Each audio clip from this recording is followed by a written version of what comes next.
तो जैसा कि आप लोगों ने देखा सामने स्क्रीन पे कि एनडीए 2 2023 का रिजल्ट जो है वो डिक्लेयर हो चुका है। बहुत सारे बच्चों को इसमें खुशी मिली और बहुत सारे बच्चों के निराशा हाथ लगी है। देखिए, दो चीजें अब यहां से होंगी। सबसे पहले जिन लोगों ने रिजल्ट निकाल लिया है, जिनका रिजल्ट सिलेक्शन हो गया है, उनको मेरी तरफ से बहुत बहुत शुभकामनाएं, बहुत बधाई। और आगे अब जो फेज 2 है, मैं चाहता हूं कि आप पूरी मेहनत करें और पूरी शिद्दत से अपनी फेज 2 यानी कि एसएसबी की तैयारी में जुट जाएं। बच्चों, एक बात का ध्यान रखना, जितनी मेहनत आपने फेज 1 में की है यानी कि आपने रिटर्न में की है, उतनी ही मेहनत आपको रिटर्न के बाद एसएसबी में करनी पड़ेगी। ये बात कड़वी होगी जो मैं बोलूंगा, लेकिन सच होगी। जब हम रिटर्न निकालते हैं तो हमारी खुशी, क्योंकि और मैं आपको इसलिए बता सकता हूं क्योंकि 3 बार रिटर्न निकालने के बाद और एसएसबी से बाहर होने के बाद मैं आपको बता सकता हूं कि किस तरीके से, किस डायरेक्शन में हम लोगों ने मेहनत करनी चाहिए। होता क्या है कि यहां से बच्चे थोड़ा सा लाइटली ले लेते हैं कि मैं, हमारा रिटर्न का एग्जाम हो गया, लेकिन आप ये मान के चलिए कि आपका सिर्फ 20 से 30% का भी काम हुआ है। सारा जो खेल है, जो एसएसबी का है, वो अब स्टार्ट होता है। यूं तो एसएसबी में सेलेक्ट होने के लिए एक लंबा प्रोसीजर होता है जो आपको अपनी डेली लाइफ में इनकलकेट करना होता है। आपको जो 15 OLQs हैं वो नेचुरली आपके अंदर होनी चाहिए। बहुत कम होता है कि 10-15 दिन या 20 दिन की एसएसबी क्लास में आप सीख पाए, लेकिन ऐसा भी नहीं है। बहुत सारे बच्चे जब तैयारी अच्छे से करते हैं तो सिलेक्शन लेते हैं। कई सारे बच्चे, मैं इस पर एक डिटेल वीडियो भी बनाऊंगा कि एसएसबी को कैसे बेहतर तरीके से क्लियर किया जा सकता है और क्या क्या राइट गाइडेंस हो सकती है कि आप अपनी एसएसबी क्लियर करें और एक अच्छी टीम का सिलेक्शन करें, एक अच्छी टीम को चूज करें जहां पर सारे एक्सपीरियंस्ड प्लेयर हों और वो लोग हों जो आपको बेहतर तरीके से गाइड कर सकें। उसके बारे में मैं आपको, अभी क्लास है तो ज्यादा यहां नहीं बोलूंगा, सिर्फ आपको इतना अभी बताऊंगा कि यहां से आपकी जो जर्नी है वो और कठिन हो जाती है, आसान नहीं है, कड़वा है लेकिन सत्य है। तो इसके बारे में डिस्कशन हम फिर करेंगे, लेकिन अभी के लिए तो खुश होने का समय है, क्योंकि भाई मेहनत की है और मेहनत की है तो खुश होना बनता है। और आपको बहुत सारी शुभकामनाएं और wish you all the best for your next part, ठीक है। लेकिन दूसरा मुद्दा यह खड़ा होता है कि जिन बच्चों का सिलेक्शन नहीं हुआ है या किसी भी वजह से, देखिए वजह चाहे मैथ्स हो, वजह चाहे इंग्लिश हो, वजह चाहे जीएस हो, और वजह चाहे सब्जेक्ट ना हो कि आपकी कोई माइनर सी गलती हो, और चाहे कुछ भी आपका प्रेशर हो या आपकी कोई भी केयरलेसनेस हो, बाहर होना मतलब बाहर होना होता है। क्योंकि कंपटीशन में कोई ये नहीं पूछेगा कि क्यों हुए, सिर्फ ये पूछेगा कि रिजल्ट क्यों नहीं आया।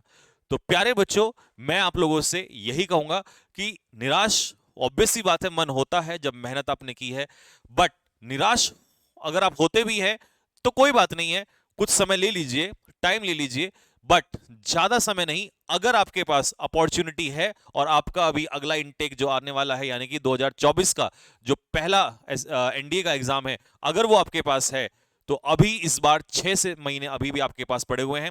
अक्टूबर, नवंबर, दिसंबर, जनवरी, फरवरी, मार्च अभी भी आपके पास हैं। और 6 महीना बहुत होता है। क्यों बहुत कह रहा हूं मैं? क्योंकि आप ऑलरेडी तैयारी कर चुके हैं। तो अब जो अगली बार बच्चे रिटर्न निकालेंगे वो वही होंगे उनमें से ज्यादातर जो कहीं ना कहीं फेल हो चुके हैं। लेकिन इसमें यह ना हो कि आप 2 महीने के बाद लेट करें और फिर उसके बाद तैयारी करें। अभी से ही जुड़ जाइए और ये सोच के तैयारी करिएगा कि ये मेरा लास्ट अटेम्प्ट है। कई बच्चे सोचते हैं हमारे बहुत सारे अटेम्प्ट है, अटेम्प्ट मैटर नहीं करते हैं। अब लास्ट हो या सेकंड लास्ट हो, आपको यही लास्ट मान के तैयारी करनी है। और मैं आपको गारंटी दे रहा हूं आपका रिटर्न निकलेगा। क्यों? क्योंकि आप बहुत छोटी छोटी गलतियों की वजह से बाहर हुए हैं। नॉलेज की कमी आपके पास नहीं है, नॉलेज है, आपने मेहनत की है, ठीक है। तो इसीलिए परेशान होने की जरूरत नहीं है। मुझे पता है पेरेंट्स का प्रेशर बहुत ज्यादा इस समय पर होगा।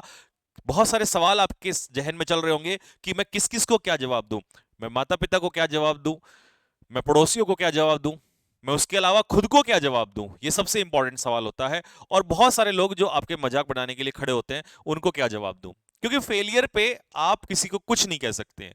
और ना आपके दर्द को कोई समझेगा कि कितनी रातें आपने काटी हैं और उसके बावजूद भी अगर रिजल्ट नहीं आता है तो उस पेन को कोई नहीं, बिकॉज एवरीबडी अप्रिशिएट्स रिजल्ट, हर कोई रिजल्ट को अप्रिशिएट करेगा।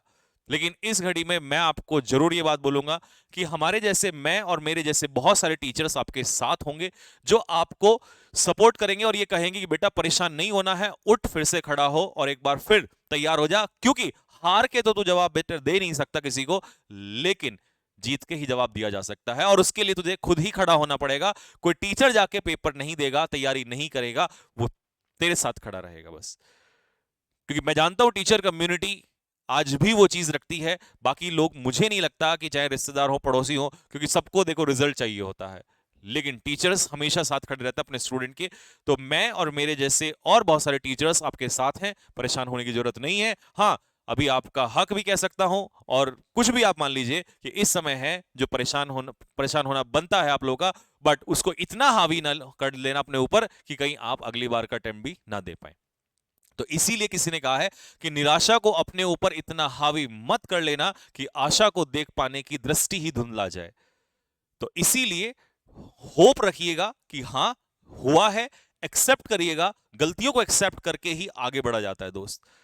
हर किसी से गलतियां होती है, नोबडी इज परफेक्ट, कोई परफेक्ट नहीं है। गलतियों को एक्सेप्ट करिए और ढूंढिए कि कमियां कहां रही हैं और उन्हीं पे काम करिए।